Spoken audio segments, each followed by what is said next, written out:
Hello friends, welcome to my class. Bills of exchange में आज हम डिसऑनर ऑफ बिल पे एक पूरा फुल फ्लेज्ड क्वेश्चन करते हैं जिसमें चारों केसेस, जिसमें ड्रॉर जो है आप बिल को जब तक अपने पास रखते हैं मैच्योरिटी तक, या फिर बैंक से डिस्काउंट करवा लेता है, या बैंक को देता है कलेक्शन, या एंडोर्स करता है। ये सारे के सारे केसेस आएंगे। ऐसा एक क्वेश्चन करके देखते हैं। तो सबसे पहले आप क्वेश्चन गो थ्रू कीजिए।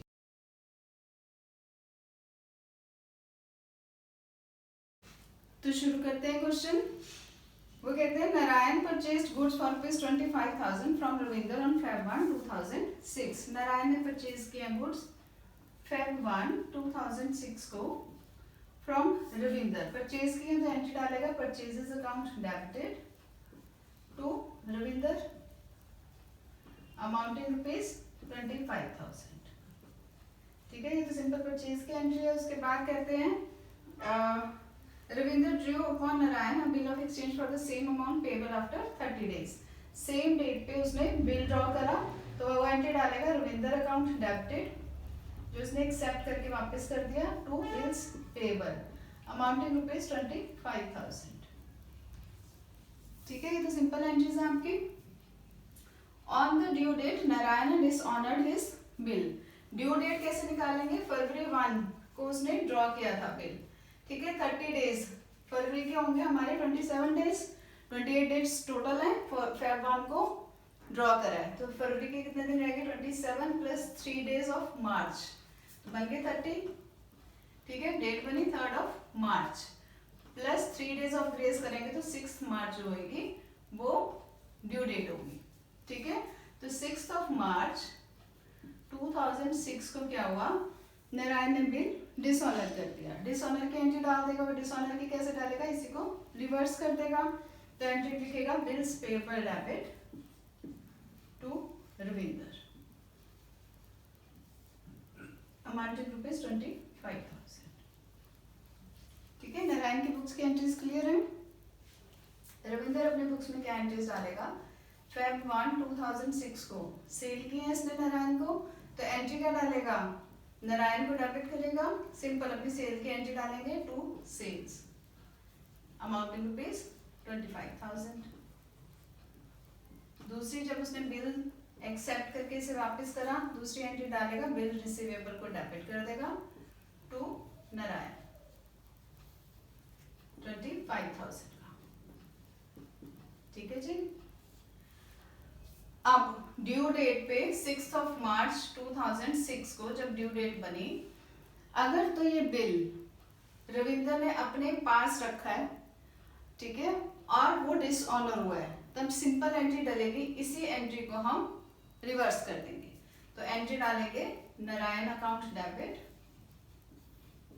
To bill receivable amounting rupees 25,000।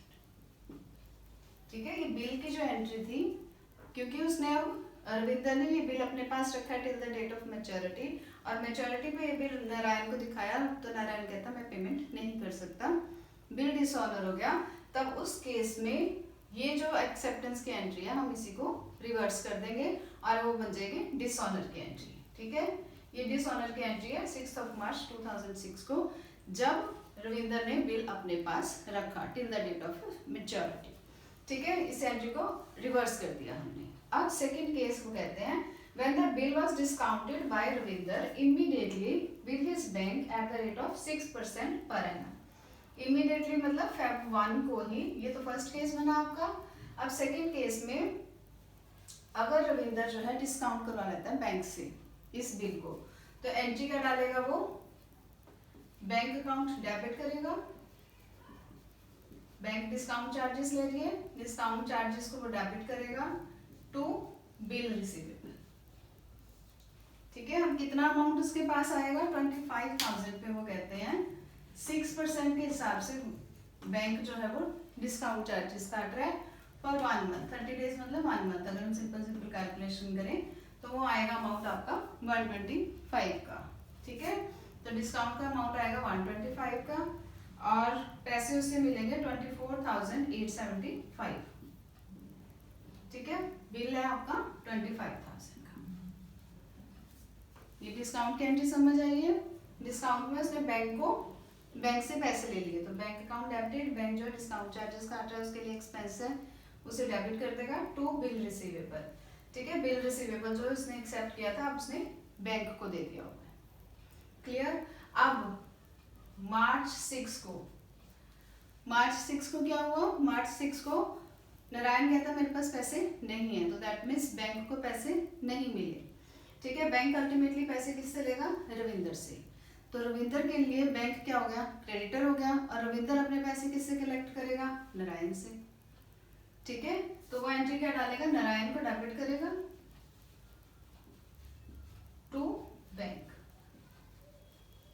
Amounting ₹25,000। Simple चीज है, जब भी डिसऑनर होगा तो रविंदर हमेशा नारायण को ही डेबिट करेगा, अपने एक्सेप्टर को डेबिट करेगा ही करेगा। ठीक है, इन केस वो बिल अपने पास रखता है तो बिल रिसीवेबल को क्रेडिट करके डिसऑनर की एंट्री डालेगा। इन केस उसने बैंक से डिस्काउंट करवाया तो बैंक को क्रेडिट करके वो डिसऑनर की एंट्री डालेगा। In any case acceptor debit होगा ही होगा। क्लियर है, क्योंकि उसने बैंक से पैसे ले लिए हुए हैं इसलिए वो बैंक को क्रेडिट करेगा, क्योंकि बैंक अब उसके लिए क्रेडिटर बन गया हुआ है। ठीक है जी। देन कहते हैं the bill was endorsed to his creditor Ganesh.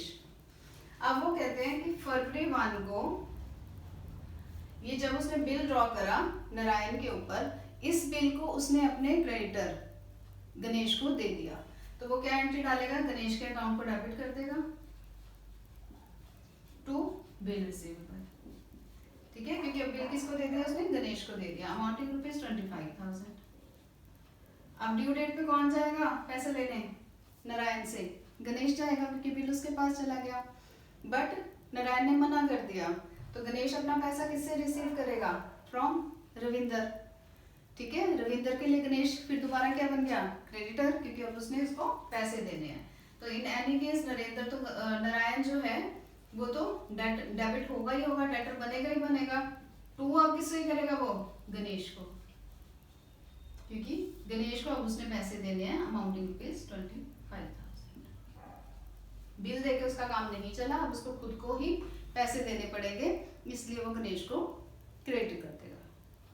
ठीक है, फोर्थ कहते हैं the bill was send by Ravinder to his bank for collection a few days before its maturity. ठीक है, अगर सपोजिंग रविंदर बैंक को दे देता फॉर कलेक्शन, बैंक को उसने कलेक्शन के लिए दे दिए, तो एंट्री क्या डालेगा, फोर्थ केस हम यहाँ पे डालेंगे। फर्स्ट टू एंट्रीज तो सेम रहेंगी, थर्ड एंट्री डालेंगे bill send for collection to bill receivable. ठीक है, अमाउंटिंग ₹25,000। ठीक है, और जब डिसऑनर होगा 6 मार्च को, तब एंट्री क्या करेगी, नारायण को तो उसने डेबिट करना ही करना है, टू क्या करेगा, बिल सेंड फॉर कलेक्शन। इसी बिल के अगेंस्ट आनी थी ना जो उसने कलेक्शन के लिए दिया था पैसा, बिल दिया था कि हाँ मेरा बिल कलेक्ट करके पैसा ला देना, तो उसी बिल को वो क्रेडिट कर देगा, क्योंकि उसके अगेंस्ट उससे पैसा नहीं मिलेगा। क्लियर है। इन एनी केस नारायण की बुक्स में ये 3 एंट्रीज ही रहेंगी। ठीक है, क्योंकि Narayan is only concern with the acceptance and the payment of the bill. अब क्योंकि पेमेंट नहीं हो रही है तो वो एक्सेप्ट कर रहा है और डिसऑनर की एंट्रीज डाल रहा है बस। अब रविंदर उस बिल के साथ क्या कर रहा है, is not concern with that, तो इसलिए नारायण की बुक्स में सिर्फ और सिर्फ 3 एंट्रीज ही डलेंगी। रविंदर की बुक में entries according to the case चलेगा। फर्स्ट केस में वो कहते हैं उसने बिल अपने पास रखा, तो Narayan to bill receivable entry डली। सेकेंड केस में वो कहते हैं उसने बैंक से डिस्काउंट करवा लिया, तो नारायण तो डेबिट होगा ही होगा, टू होगा बैंक, क्योंकि बैंक से वो पैसा रिसीव कर चुका है। थर्ड केस में वो कहते हैं उसने अपने क्रेडिटर को एंडोर्स कर दिया ये बिल, तो नारायण को वो डेबिट करेगा, क्रेडिटर उसको दोबारा से क्रेडिटर बन जाएगा, गणेश जो है, इसलिए उसको दोबारा क्रेडिट कर देगा। थर्ड में उसने बिल सेंड किया कलेक्शन के लिए, तो नारायण को तो डेबिट करेगा, to bill send for collection, जो यहाँ पे डेबिट करा था उसको क्रेडिट करके वो खत्म कर देगा। होप आपको सारी एंट्रीज समझ आई होंगी। If you like my video please do like, share and subscribe. Thank you.